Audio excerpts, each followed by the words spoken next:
Assalamualaikum warahmatullahi wabarakatuh. Waalaikumsalam warahmatullahi wabarakatuh. Selamat pagi dan salam sejahtera untuk kita semua. Di pagi yang cerah ini, izinkan saya memperkenalkan diri sebagai moderator untuk memandu acara seminar proposal saudari Ani Marlina, yaitu perkenalkan saya sebagai moderator atas nama Siti Munawaroh A1J22061. Puji syukur kehadiran Allah Subhanahu wa taala atas rahmat dan karunia-Nya kita dapat berkumpul bersama di ruangan ini untuk menyaksikan seminar proposal saudari kita Ani Marlina, Program Studi Sastra Indonesia Fakultas Keguruan dan Ilmu Pendidikan Universitas Jambi. Di sini Ani Marlina dengan NIM A1J222025 akan memaparkan judul proposalnya, yaitu konsep relasiensi tokoh Zainuddin dalam novel Tenggelamnya Kapal Van der Wijk karya Buya Hamka. Yang terhormat Profesor Dr. Andes Yudi Fitra MHum, yang terhormat Dr. Liza Septia Septa Wilianti SPD MPD.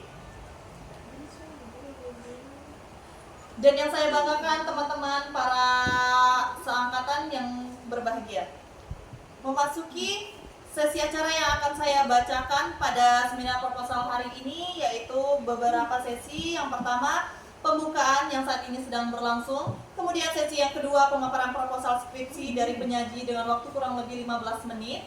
Kemudian untuk sesi ketiga, yaitu tanya jawab dengan peserta seminar. Keempat, kritik dan saran dari dosen pembahas.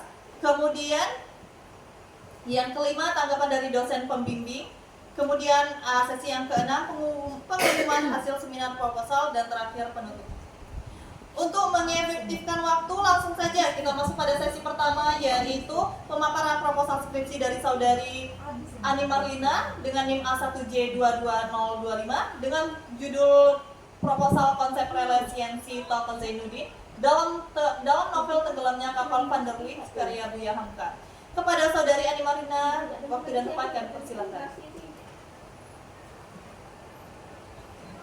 Baik, terima kasih kepada moderator. Perkenalkan, nama saya Ani Marlina dengan NIM A1J22025. Di sini saya akan memaparkan seminar proposal yang berjudul konsep resiliensi tokoh Zainuddin dalam novel Tenggelamnya Kapal Van der Wijk karya Buya Hamka. Baik, di sini yang saya hormati Profesor Dr. Andes Yudi Fitra MHum selaku dosen pembimbing pertama saya. Yang saya hormati Dr. Liza Septa Wilianti SPD MPD selaku dosen pembimbing kedua saya. Baiklah, di sini saya akan memaparkan seminar proposal skripsi saya yang berjudul konsep resiliensi tokoh Zainuddin dalam novel Tenggelamnya Kapal Van der Wijk karya Buya Hamka. Baik, yang pertama itu adalah latar belakang. Karya sastra menjadi sarana untuk menelusuri dinamika perubahan, pertentangan, serta penyimpangan yang terjadi dalam kehidupan sosial. Selanjutnya yaitu tidak hanya berarti bertahan, tetapi juga pulih dan tumbuh menjadi lebih kuat setelah menghadapi tantangan. Analisis terhadap resiliensi membantu memahami proses perkembangan psikologis dan emosional tokoh, yaitu Zainuddin. Topik mengenai resiliensi kini menempati posisi penting dalam analisis karya sastra, khususnya ketika menyoroti perjalanan hidup tokoh Zainuddin pada novel ini.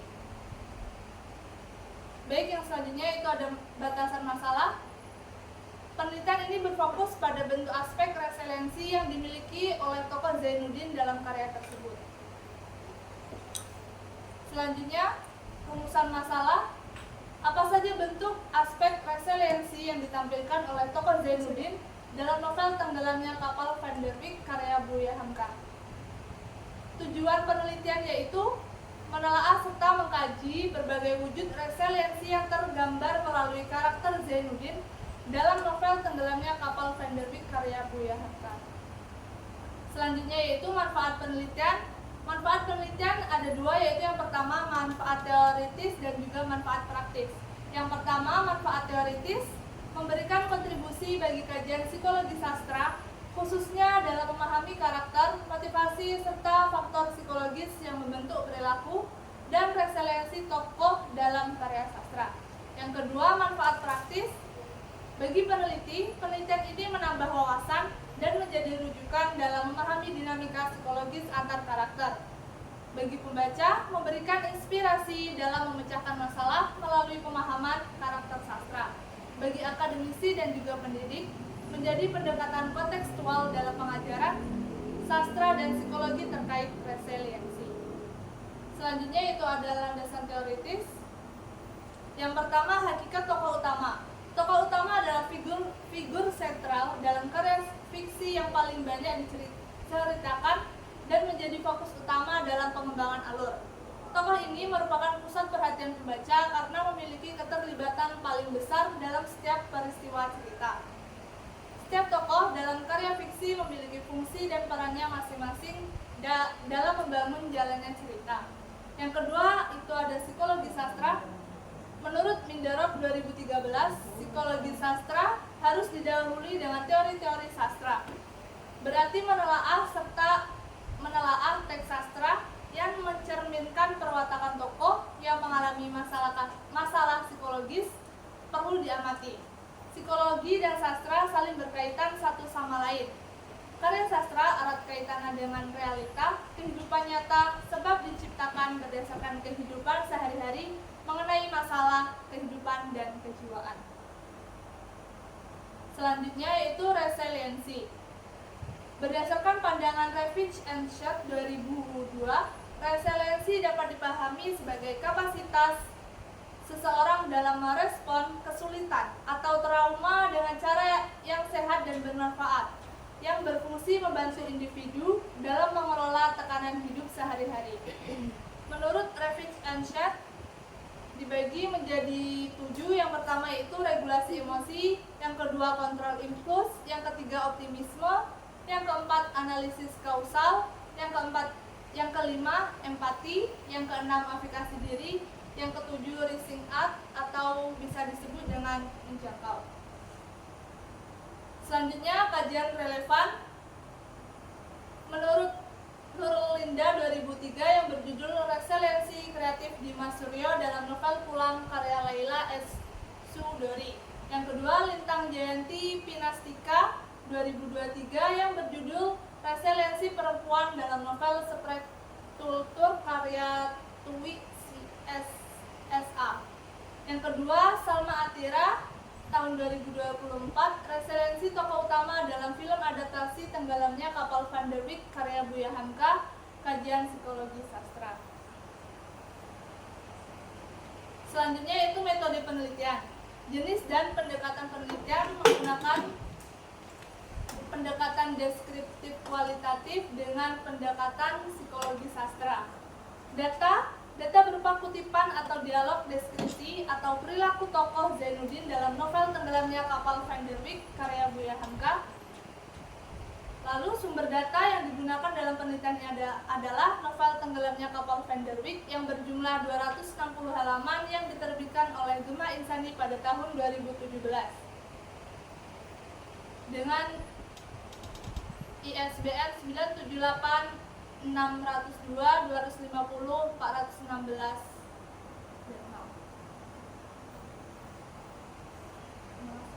Baiklah, itu saja yang dapat saya sampaikan. Saya kembalikan kepada moderator.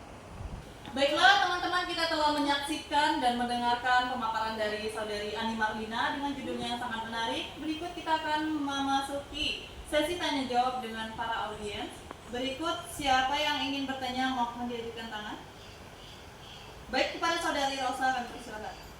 Baik, terima kasih. Saya Rosa Medikana ingin bertanya kepada Ani Marlina. Apa alasan Anda memilih novel Tenggelamnya Kapal Van der Wijk sebagai objek penelitian? Terima kasih Rosa. Berikutnya untuk penanya yang kedua kepada saudari Dira kami persilakan. Baik, terima kasih kepada moderator. Saya ingin bertanya kepada saudara Marlina, mengapa pendekatan psikologi sastra digunakan? Terima kasih. Untuk penanya ketiga kami persilakan kepada saudari Misna. Saya ingin bertanya kepada Ani Marlina, mengapa tokoh Zainuddin dianggap relevan untuk dikaji dari sisi resiliensinya? Terima kasih. Terima kasih atas 3 penanya dari para audiens kita hari ini. Kita akan memasuki sesi menjawab dari Ani Marlina atas 3 pertanyaan tadi. Kami persilahkan kepada pemapan. Baik, terima kasih. Di sini saya akan menjawab pertanyaan dari Saudari Rosa. Apa alasan Anda memilih novel Tenggelamnya Kapal Van der Wijk sebagai objek penelitian? Karena novel ini menggambarkan perjalanan hidup tokoh Zainuddin yang penuh tekanan, konflik, adat, dan penderitaan emosional, sehingga sangat relevan untuk dikaji melalui konsep resiliensi itu sendiri. Novel ini juga menampilkan perjuangan tokoh dalam menghadapi larangan, adat, dan luka batin akibat percintaan yang dialami oleh tokoh Zainuddin itu sendiri.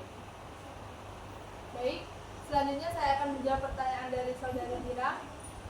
Mengapa pendekatan psikologi sastra yang Anda gunakan? Karena pada psikologi sastra membantu mengungkap dinamika kejiwaan tokoh, kondisi mental, konflik batin, dan perkembangan psikologis Zainuddin sebagai tercermin dalam cerita. Sastra dan psikologi sama-sama mengkaji perilaku dan pengalaman batin manusia. Baik, selanjutnya saya akan menjawab pertanyaan dari Saudari Nisna. Mengapa tokoh Zainuddin dianggap relevan untuk dikaji dari sisi resiliensi?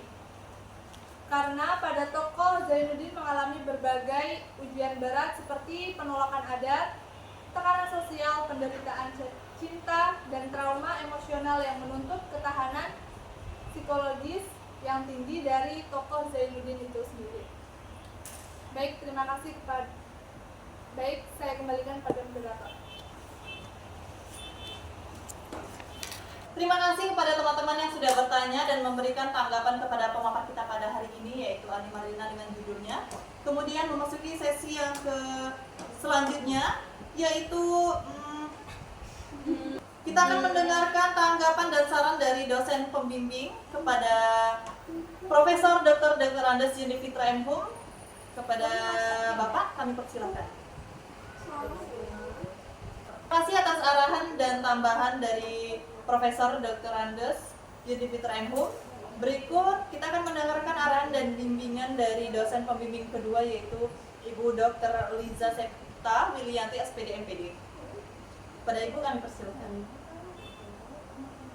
Terima kasih kepada Dr. Liza Septa Wilianti SPD MPD atas arahan dan bimbingannya. Semoga ini menjadi langkah awal untuk memperbaiki proposal dari pemaparan kita Ani Marlina.